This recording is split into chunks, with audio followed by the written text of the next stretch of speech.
Hey everybody, this is Sapi and Marco Dish Out on Movies, the only movie review show where we review movies in terms of food. And it's just Marco here today to talk about 5 movies that I watched during this stay-at-home situation. I watched five movies and I'd like to talk about them. And so starting off, I watched Crawlspace finally. This I've been wanting to watch for a long time, but I didn't really know where to get it, and then I forgot about it. And it was recommended by Cool Duder, who used to be like my all-time favorite YouTuber back in like 2008 to 2010. This movie is like a TV movie from the 70s. It is a TV movie from the 70s, I mean. And it's basically about this couple who can't have kids, and this guy, he lives in their crawl space against their will. Against their wishes, and then they decide to basically pretend that he's their son. And it's a really weird movie. It's okay, as Cool Duder would say back then. You know, that's like his famous phrase whenever he reviews movies. He's like, it's okay. It really was just okay. It started off, and it was really, really creepy, and sort of like making me not want to watch it anymore. Like I was thinking of turning it off, because it was really starting to like freak me out, and really, really at the beginning, and then it turns into this like weird sort of drama, and it's just kind of and then it has this ending. It's just kind of it was fine. Like it wasn't anything special. I wouldn't really recommend it. It's just not good. Not good enough to say like, oh yeah, that was a good movie. Nah. I would give this movie like a cheese sandwich, which is basically a cheese sandwich that isn't grilled. And, you know, that can be fine sometimes, but it's just mediocre. It's not that great. And yeah, that's what I give this, a cheese sandwich. Don't check it out. And then next, I watched Fear and Desire, Stanley Kubrick's Fear and Desire. I watched it because it's his first movie, and I am a filmmaker, and so I wanted to get inspired by that and see what it's all about. And surprisingly, I was able to watch it. I hate war movies, but surprisingly, this one kept my attention just enough to stay until the end. It was very amateur. It had a lot of goofy stuff in it, like really funny moments that were just, they're as bad as In the Room. Like, that's how bad some of the stuff in this movie is. Like, there's this really skinny young guy, and he's just like a goofball. And his character is supposed to be taken seriously, but he's not. And this movie is so bad that Kubrick actually tried to destroy all the copies and make it so that no one can see it. And so I don't blame him. It's really bad. It's kind of surprising. But then again, there are some interesting parts of it that make me think, oh, this guy could be talented, maybe. There are some really good shots, like the shots with inside when the cabin when they kill the bad guys eating stew. There were some really nice shots with that. And then I also liked where the movie went towards the end, because I thought, you know, that's kind of cool. They decided to go on like this little side mission, because the main mission is just kind of like a metaphor for something. And that's the other thing. This movie's really fucking pretentious. Like, whoever wrote this movie, they must have been like some community college student who's really full of himself, and he's like, I'm gonna write this really intelligent anti-war script, and I'm just gonna have all these monologues and like, oh, is war really war, or is war war? Like, that's the type of stuff that you hear in this movie. and and so yeah, I mean, it's not even based on any real war. It's like a fake war on an island somewhere or something. Like, ugh. I would give this movie a pack of crackers that have been crushed to pieces, and it's just crumbs. And so it's messy, it's stale, it's boring, and that's what this movie is. But there are some good pieces here and there. And so yeah, Fear and Desire. And then I saw Eraserhead. This movie, I thought it was okay. Well, it was pretty good. The thing is that I was really worried that it would be nonsense, because whenever I see like art movie in front of something, or whenever I hear like, oh, this is a movie you have to think about and you have to do special things to understand it, and I just get turned off immediately. But I watched this movie. I was surprised about how much stuff was in this movie, like, not nonsense. Like, there was actual plot, there was actual characters. This movie is lifetimes better than The Lighthouse, another movie that gets compared to this one. And I loved the acting from the main actor. I loved the radiator woman. I loved a lot of stuff in this movie. It was actually surprising how good it was, but also at the same time, the lack of dialogue really made me start to fall asleep, which I know people are going to be like, oh, you're just not smart enough for this movie. No, it's just, it feels like a Twilight Zone episode without the dialogue. And you don't do that. And so, yeah, that's what I thought. It was also inspirational because it was David Lynch's first film, made for $20,000. So that was good to see for that. But also, this movie really made me have anxiety after watching it.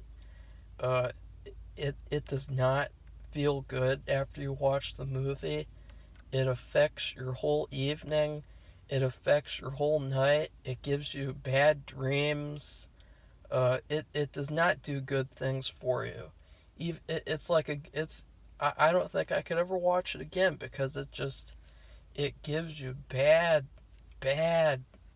feelings and thoughts and weird moods. And so yeah,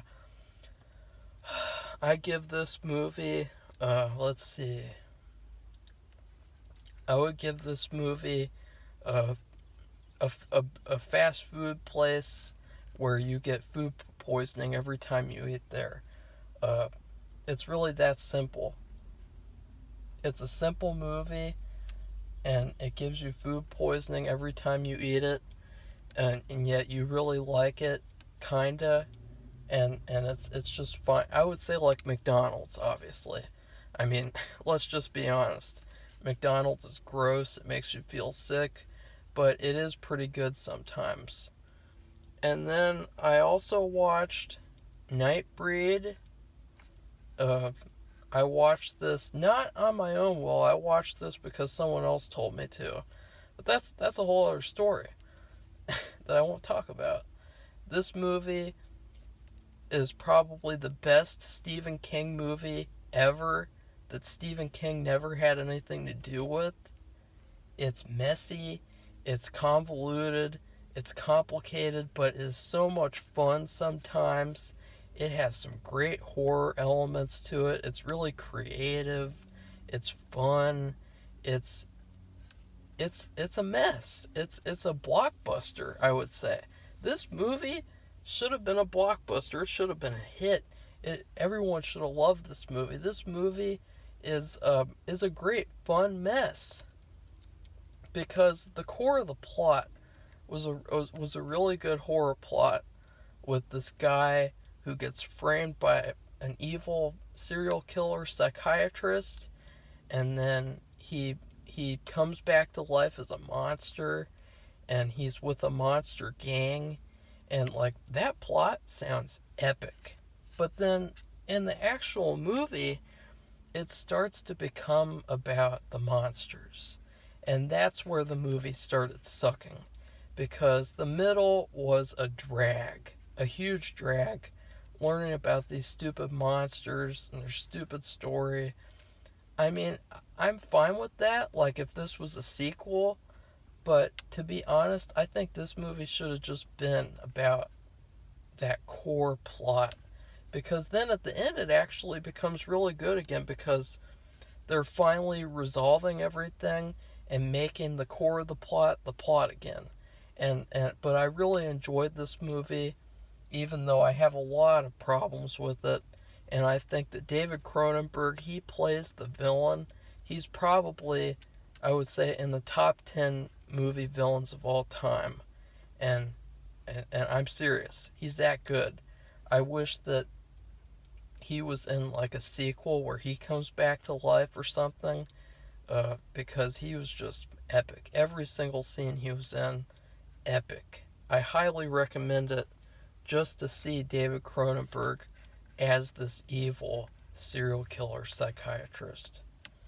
And then finally, the last movie I watched, the worst movie I watched, Book of Blood. Oh, wait a second, I didn't rate Nightbreed. Well, I don't know what to rate it anyway, so whatever. I might do a whole separate review on Nightbreed in the future, or I might just forget about it, and then forget about this next one, which was also recommended to me. Book of Blood. If this movie was bigger, if I cared about this movie, you better pray for the things that I would say about this movie, because this is probably one of the worst movies I've ever seen in history. It's worse than Crash. Wait a second, Crash is my least favorite movie of all time. I think that this fucking movie, Book of Blood, is my least favorite movie of all time. Yeah. It should have been called Book of Boy Toy. It should have been called Book of Crazy Old Bitch Who Likes a Boy Toy and Ghost Stuff with it. It should have been called Book of Boredom, or Book of Waste of Time, even though I didn't even pay to watch it. It was on Amazon Prime. Book of Wasted Time. Like, this movie was so bad, it's embarrassing. I don't recommend. In fact, why don't you just turn this review off? But before you do that, please make sure to like and subscribe to our channel. And then if you'd like to donate to help this channel go on, then go to PayPal and send it to Marco C, just the letter C, and then U as in YOU, and then later at mail.com. So if you want to send anything, just like $1 or $2, just send it to Marco See You Later at mail.com on PayPal. And so just turn this off. Turn it off. Don't watch it, because Book of Blood, it's basically about this old woman, ghost hunter, and she's horny for this young Twilight kid, and he's like all dark and brooding, and he's like, he's got the hair in his face, and he's dark, and he's complicated, and and they go to this house, and there's this other guy, and she friend zones him because he's the same age as her, and he's not like in his early 20s, and it's all about she wants him, and then can they be together, and there's ghosts somewhere, somewhere. There's all these fucking jump scares that made me want to shoot the television screen. These characters are probably some of the worst characters in film history. Probably one of the ugliest looking movies I've ever seen. They put all these filters over it to make it look dark and gritty and scary, but instead it just looks like shit. And I wish I could flush this movie down the toilet. I wish I could get every fucking copy of this movie and destroy it, like Stanley Kubrick wanted to destroy all the copies of Fear and Desire, because this movie is bad. It's about ghosts want to tell stories, and for some reason there's this house that ghosts can come in, all of the ghosts in the whole universe, apparently, and or maybe just all the ones in England. And then they write their stories on this boy toy. And so, of course, he's got to take all his clothes off so that the people watching can go like, ooh, I wish he was mine, my little boy toy, ooh. And then all the ghosts write their stories on him, and oh, he's in pain, and he cries out because he's in so much pain, and that's why it's called Book of Blood. And I'd like to call this movie Book of Fuck You, because this movie sucks so much. Fuck this movie. I don't even want to talk about it anymore. I rate this movie a shit sandwich with a sardine slushy on the side. Because I really wished I hadn't watched this movie. It's really bad. It's worse than Peanut Butter Falcon. It's worse than Crash. It's worse than everything I've ever seen. And, yeah. So, that's it. Goodbye, everybody. And if you stayed till the end, then I hope you liked my review of Book of Blood. I'll never be talking about that movie again. Bye.